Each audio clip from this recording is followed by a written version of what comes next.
எல்லாருக்கும் வணக்கங்க. இந்த வீடியோவில் நம்ம பார்க்க போகிற டாபிக் என்ன அப்படின்னா, சிரோதயம், பிருஷ்டோதயம், சிர பிருஷ்டோதயம் இதை தான் பார்க்க போகிறோம். இது எதுக்கு அப்படிங்கிறத ஒரு உதாரணத்தோடு பார்ப்போம். அதுக்கு முன்னாடி சிரோதயம் அப்படின்னா சிரசு உதயம், அதுதான் சிரோதயம் அப்படின்னு சொல்கிறோம். சிரசு அப்படின்னா தலை. அப்போ தலையால் எந்திரிக்கக்கூடியது மனிதர்கள் தான். எந்திரிக்கும் போது தலைப்பகுதி தான் மேலே இருக்கும், அதை வச்சு தான் நம்ம எந்திரிக்கிறோம். அதுதான் சிரோதயம் அப்படின்னு சொல்கிறோம். பிருஷ்டோதயம் அப்படின்னா பிருஷ்டம் உதயம்.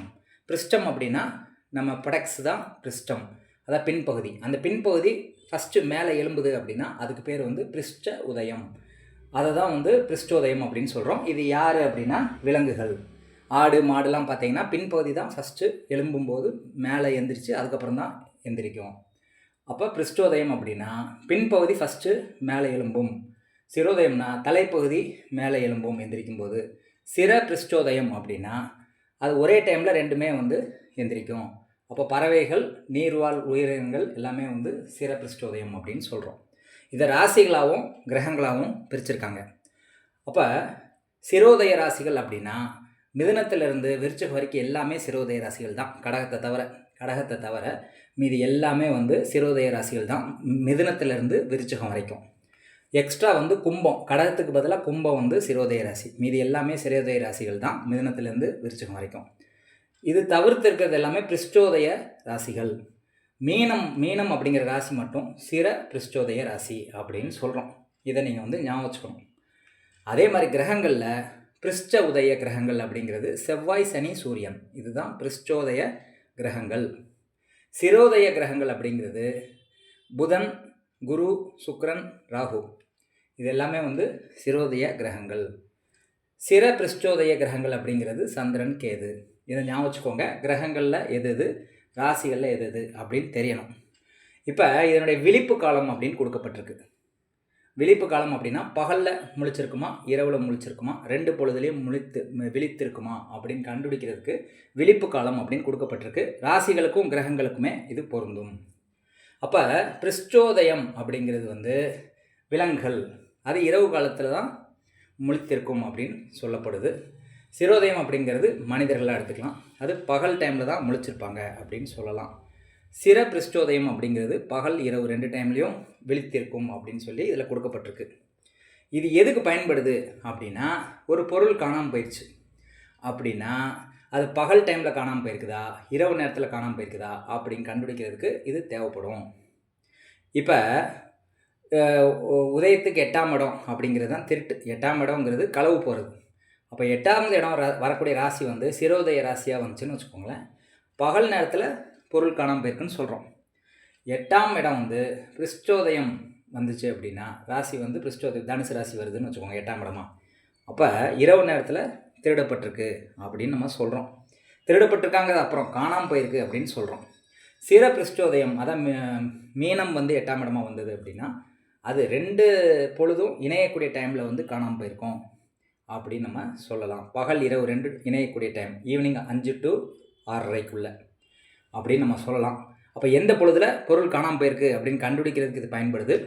கிரகங்கள் ஒரு திருடன் எந்த டைமில் திருடுவான் அப்படிங்கிறதுக்கு அந்த உயிருள்ள விஷயங்களை கிரகங்கள் சொல்லுது. எந்த இடம் அப்படிங்கிறது ராசிகள் சொல்லுது. அப்போ இது நீங்கள் தெரிஞ்சால் மட்டும்தான் அதை கண்டுபிடிக்க முடியும். அதுக்கு தான் இந்த சிரோதயம், பிருஷ்டோதயம், சிர பிருஷ்டோதயம் பயன்படுது. இதை வச்சு ஒரு பொருள் கிடைக்குமா கிடைக்காதா அப்படின்னு கண்டுபிடிக்கிறதுக்கு ஒரு சார்ட் கொடுக்கப்பட்டிருக்கு. இது தெரிஞ்சது அப்படின்னா நீ பார்த்த உடனே காணாமல் போன பொருள் கிடைக்கும் அல்லது கிடைக்காது அப்படின்னு சொல்லலாம். அதுக்கு வேறு மெத்தடாலஜியும் இருக்குது, கவிப்பு அதெல்லாம் இருக்குது. இருந்தாலும் இதுவும் ஒரு மெத்தடாலஜி. இதை வச்சும் நம்ம பொருள் கிடைக்குமா கிடைக்காதான்னு கண்டுபிடிக்கலாம். இப்போ இதுக்கு என்ன வேணும் அப்படின்னா, உதயம் ஆருடம் 1-7 இருக்கணும். அதாவது உதாரணத்துக்கு மேசம் உதயமாக வருது, ஆருடம் துலாமாக வருது அப்படின்னா 1-7 அப்படி வருதுன்னு வச்சுக்கோங்களேன். அதுக்கு தான் இந்த பலன்கள் கொடுக்கப்பட்டிருக்கு. உதயத்துக்கு 7 ஆருடம் வரணும் அல்லது ஆருடத்துக்கு 7 உதயம் வரணும். அப்படி வந்தால் மட்டும்தான் இதை வச்சு நம்ம பலன் காண முடியும். வேறு எதாவது வந்தது அப்படின்னா இதை வச்சு பலன் சொல்ல முடியாது. இப்போ இது வரும்போது அந்த பொருள் காணாமல் போயிருக்கிறது கிடைக்குமா கிடைக்காதான்னு கன்ஃபார்ம் பண்ண முடியும். இப்போ மேசம் உதயமாக வருது, அதுக்கு 7ஆம் இடம் துலாம் ஆருடமாக வருது அப்படின்னா பொருள் கிடைக்காது. மேசம் துலாமாக வருது, உதயம் வந்து துலாமாக வருது, ஆருடம் வந்து மேசமாக வருது அப்படின்னாலும் பொருள் கிடைக்காது. இப்போ மேசம், துலாம், உதயம், ஆருடம் எது வந்தாலும் பொருள் கிடைக்காது. அதே மாதிரி ரிஷபம், அதே மாதிரி விருச்சிகம், ரிஷப உதயம் விருச்சிக ஆருடம் அல்லது விருச்சிக உதயம் ரிஷப ஆருடம் எது வந்தாலுமே பொருள் கிடைக்காது அப்படின்னு நம்ம சொல்கிறோம். 4 உதயத்துக்கு மட்டும் பொருள் கிடைக்கும் அப்படின்னு சொல்லப்படுது. அது என்னென்ன உதயம் அப்படின்னு தெரிஞ்சுக்கிட்டா போதும், மீது எல்லாமே கிடைக்காது தான். அப்போ என்னென்ன அப்படின்னா மிதுன உதயம் தனுசு ஆருடம். அப்போ மிதுன உதயமாக வந்தது அப்படின்னா பொருள் கிடைக்கும். சிம்ம உதயம் கும்ப ஆருடம். இப்போ சிம்ம உதயம் வந்தால் பொருள் கிடைக்கும். கன்னி உதயம் மீன ஆருடம். அப்போ கன்னி ராசி உதயமாக வந்து 7ஆம் இடம் ஆருடமாக வந்தது அப்படின்னா அப்போ பொருள் கிடைக்கும். கடைசியாக மகர உதயம் கடக ஆருடம் இப்படி வந்தாலும் பொருள் கிடைக்கும். இந்த 4 விஷயங்களை மட்டும் ஞாபகம் வச்சுக்கோங்க. அப்படி இருந்தால் மட்டும்தான் பொருள் கிடைக்கும். மற்ற எல்லாத்துக்குமே பொருள் கிடைக்காதுன்னு நீங்கள் சொல்லிடுங்க. அப்போ இந்த 4 விஷயத்தை ஞாபகம் வச்சுக்கிட்டா போதும். மிதுனம், சிம்மம், கன்னி, மகரம் இது உதயமாக வந்து அதுக்கு 7ஆம் இடம் ஆருடமாக வரணும். அப்படி வந்ததுன்னா பொருள் கிடைக்கும் நிச்சயமாக அப்படின்னு நம்ம சொல்லலாம். அதுக்கு இந்த சிரோதயம், பிருஷ்டோதயம், சிறு பிருஷ்டோதயம் பயன்படுது. இதை வச்சு சொல்லலாம்.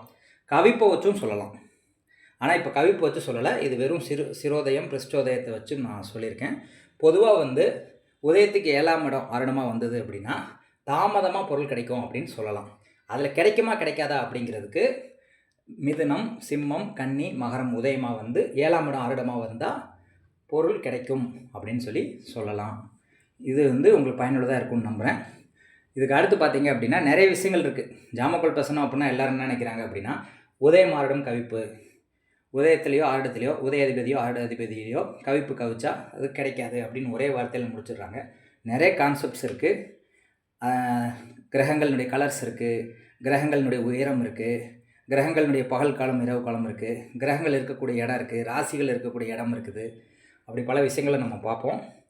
நம்ம வந்து தெளிவாக வந்து உங்களுக்கு ஜாமக்கோல் பிரசனத்தை புரிய வைக்கிறது தான் என்னுடைய நோக்கம்.